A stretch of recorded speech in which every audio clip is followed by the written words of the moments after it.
মুসা আলাইহিস সালামের পায়ের মধ্যে একবার একটা লাল পিঁপড়া কামড় দিছে। এই সাইজের যে লাল পিঁপড়া গুলো কামড় দিলে খুব আরাম লাগে না? কেমন লাগে?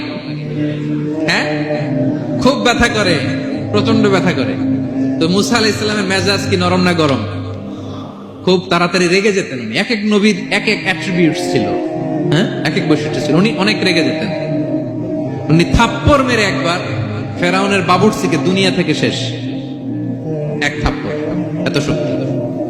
সেই বুখারীতে এসেছে মালাকুল মাউতকে মারছিলেন একটা।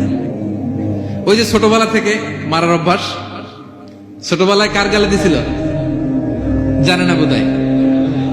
ফেরাউন। অন্যায় দেখলেই ছোটবেলায় ফেরাউনের গালে দিছে একটা, বড় হয়ে ফেরাউনের বাবুর্চির একটা, এরপরে মালাকুল মাউতকেও একটা। এর কারণ মালাকুল মাউত আবার মালাকুল মাউতের মতো আসেনি, মানুষের আকৃতিতে এসেছিল। তো পারমিশন না নিয়ে ঢুকছে। উনি ভাবছে এমনি মানুষ, কিরে পারমিশন নিলি না কেন? তো মুসা আলাইহিস সালামের পায়ের মধ্যে লাল পোকা, লাল পিঁপড়া কামড় দিছে, প্রচন্ড ব্যথা পাইতেছে আর ডলতেছে আর রেগে গেছে। রেগে তাকে দেখে দিকে লাল পিঁপড়ার বাসা, যে পা দিয়ে ডলে সবগুলোরে মেরে ফেলছে।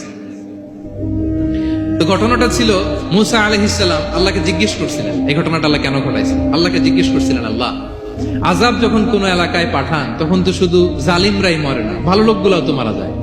তো এই আযাবে ভালো লোকগুলা কেন মরে? আল্লাহ উত্তর দেয় না, এই ঘটনা ঘটাই দিচ্ছে। পিঁপড়া যখন কামড় দিছে রেগে সবগুলো মেরে ফেলছে। আল্লাহ বলে, মুসা কামড় দিছিল কয়টা? কয় আল্লাহ একটা। তো ওগুলোর মারলা কেন? অ্যাকশনে যখন যায় এত কিছু দেখে অ্যাকশন নেওয়া যায় না। এজন্য আল্লাহ বলেন, ওয়াত্তাকু ফিতনাতাল লা তুসিবান্নাল্লাযীনা যালামু মিনকুম খাসসা। ওই ফিতনাকে মানে ওই আযাবকে ভয় করো, যে আযাব যখন আসবে শুধু খারাপ লোকগুলার উপরে আসবে না, ভালো লোকগুলাও বাঁচতে পারবে। কারণ ভালো মানুষরা আশেপাশের লোকদেরকে ভালো বানায় নাই কেন? একা নামাজ পড়েছো কেন? নামাজের দাওয়াত দাও নাই কেন?